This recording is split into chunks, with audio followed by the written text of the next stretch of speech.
મિત્રો હવે મતદાનના દિવસે આપણે સૌપ્રથમ તમારે વહેલા 5 વાગે ઉઠી જવું અને તમામ વ્યવસ્થિત તૈયાર થઈ અને સુનિશ્ચિત કરી લેવું કે તમામ સ્ટાફ ચૂંટણીના સમય પહેલા 75 મિનિટ પહેલા હાજર હોય. આપણે ત્યાં બધા હાજર જ હોઈશું, પણ એ નિશ્ચિત કરી લેવું. મિત્રો ત્યાર પછી તમારે આપણું મતદાન 7 વાગે શરૂ થવાનું છે, તો એના 1 કલાક પહેલા મોક પોલ કરવાનો છે. તો મોક પોલ માટે તમારે આગલા દિવસે જે ઉમેદવારો છે એમને ધ્યાન દોરી દેવું કે ભાઈ 6 વાગે અમે મોક પોલ શરૂ કરીશું. તો તમારા જે મતદાન એજન્ટો છે, તમે જે મતદાન એજન્ટોની નિમણૂક કરી છે એ ફોર્મ નંબર 10 સાથે ત્યાં સમયસર આવી જાય. મિત્રો આપણો 6 વાગ્યાનો ટાઈમ થઈ ગયો છે અને એક પણ એજન્ટ આવ્યો નથી, તો આપણે 15 મિનિટ સુધી એની રાહ જોઈ શકીએ. પણ માની લો કે એક પણ એજન્ટ આવતો નથી, તો આપણે એની રાહ જોઈને બેસી રહેવાનું નથી. પછી આપણે આપણી મોક પોલની પ્રક્રિયા શરૂ કરી દેવાની છે. મિત્રો તો આ મોક પોલની પ્રક્રિયા શરૂ કરીએ ત્યારે મિત્રો બંનેમાં આપણે મોક પોલ કરવું પડશે. હવે એ વખતે તમારે એ ધ્યાન રાખવાનું છે કે મોક પોલ કરો ત્યારે દરેક ઉમેદવારને તમે નક્કી કરો ને એક જણને નોંધ કરાવડાવો. માની લો કે 6 ઉમેદવાર છે, તો 6 જણને એક મત અપાવો અને ત્યાર પછી મત આપી દીધા, મોક પોલ થયા પછી તમારે ક્લોકવાઇઝ દિશામાં જવાનું છે. ત્યારે પહેલા તમારે ક્લોઝ બટન દબાવો. સિયાસી ધ્યાન રાખવાનું, ક્લોઝ બટન દબાવો. ક્લોઝ કર્યા પછી તમારે જે હાજર મતદાન એજન્ટો છે અને ઉમેદવાર છે એમને બતાવવાનું છે કે હવે તમે જુઓ કે આપણે જે મતદાન કર્યું છે એ અંદર બતાવે છે કે કેમ. ત્યાર પછી તમારે રિઝલ્ટ ઉપર જવું. રિઝલ્ટ ઉપર જશો એટલે તમારે કંટ્રોલ યુનિટની અંદર, ડિસ્પ્લેની અંદર તમે જેટલા પણ મત આપ્યા છે એ તમામ ડિસ્પ્લે થશે. એ તમને બતાવશે અને પેલા ઉમેદવારોને તમારે બતાવવાનું છે કે ભાઈ આ મતદાન એકમ જે છે, બેલેટ યુનિટ છે કે કંટ્રોલ યુનિટ છે, એ મતદાન માટે સંપૂર્ણ રીતે સજ્જ છે. આ થઈ ગયા પછી તમારે ક્લિયર બટન દબાવવાનું છે. મિત્રો આ ખાસ બાબત યાદ રાખવાની છે.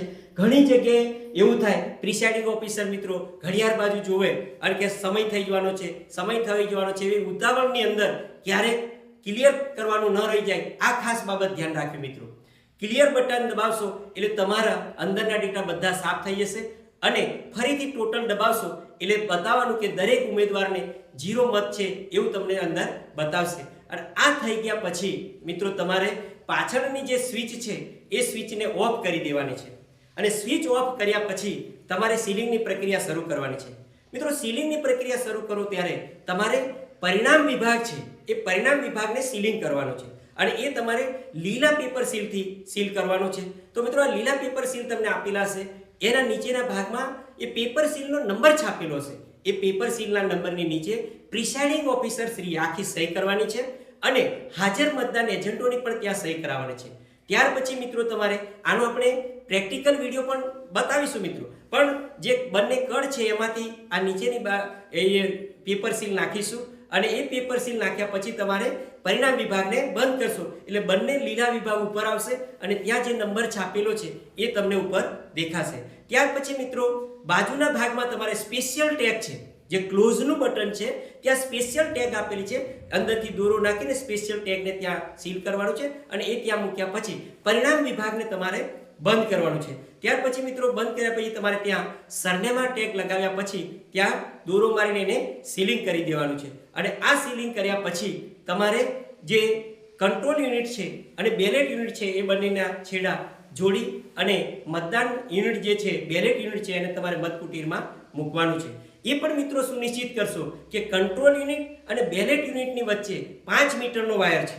તો મતદાન કુટીર પણ આપણે એટલી નજીક રાખીશું. બીજું કે જ્યારે મતદારો મતદાન કરવા જાય ત્યારે આ વાયરો નડે ન એ રીતે તમારે એને ગોઠવવાનું છે. આ મિત્રો આપણે એક પહેલા તાલુકા પંચાયતનું મોક પોલ કર્યું. ચૂંટણી તાલુકા પંચાયત અને જિલ્લા પંચાયત બંને છે ત્યારે મોક પોલ 2 કરવા પડશે મિત્રો. એટલે થોડુંક તમારે ધ્યાન પણ રાખવું પડશે કે તાલુકા પંચાયતનું તૈયાર થઈ જાય ત્યાર પછી તમારે જિલ્લા પંચાયતનું જેમ સેમ પોઝિશનમાં ફરીથી તમારે મોક પોલ કરવાનું છે. મિત્રો આ મોક પોલ પૂર્ણ થયા પછી બંને મતદાન યુનિટ છે એને તમારે મતદાન કુટીરમાં મૂકવાના છે અને ત્યાર પછી તમારે હવે આપણો જે સમય છે મતદાન શરૂ થવાનો એ સમય શરૂ થયેના ચોક્કસ સમય તમારે શરૂ કરતા પહેલા પ્રિસાઇડિંગ ઓફિસર શ્રીએ એક એકરાર કરવાનો હોય છે મિત્રો. ગુજરાત પંચાયત નિયમો 1993 ના નિયમ નંબર 38 અને ગુજરાત ચૂંટણી પંચાયત નિયમો 1994ના નિયમ 41 અને 54 ની માહિતી તમારે ઉપસ્થિત ત્યાં તમામ મતદારો અને મતદાન એજન્ટને આપવાની છે કે ભાઈ મતદાનની ગુપ્તતાનો ભંગ થવો જોઈએ નહીં. આ એકરાર તમારે મોટેથી વાંચી સંભળાવવાનો છે અને વાંચી સંભળાવ્યા પછી આ એકરારમાં તમારે ત્યાં મતદાન એજન્ટોની સહી લેવાની છે અને તમારે સહી લીધા પછી તમારા જે મતદાન અધિકારીઓને તમે જે કામગીરી ફાળવી હોય એ મિત્રો તમારે ત્યાં તેમને સમજ આપીને બેસાડવાના છે. મિત્રો અહીંયા તમે હવે માની લો કે આપણે 7 વાગે કમ્પ્લીટ સમયે શરૂ કરવાનું છે, ત્યારે 7 વાગે ચોક્કસ સમયે મતદાન શરૂ થાય એ પ્રયત્ન કરીશું. પણ કદાચ તમારા મોક પોલમાં કોઈક સંજોગો ઊભા થાય ને 2-5 મિનિટ લેટ થાય મિત્રો, તો પણ તમારે જ્યારે સાંજે બંધ કરવાનું થાય ત્યારે ચોક્કસ સમયે જ બંધ કરવું. આ પણ ખાસ કાળજી રાખજો મિત્રો.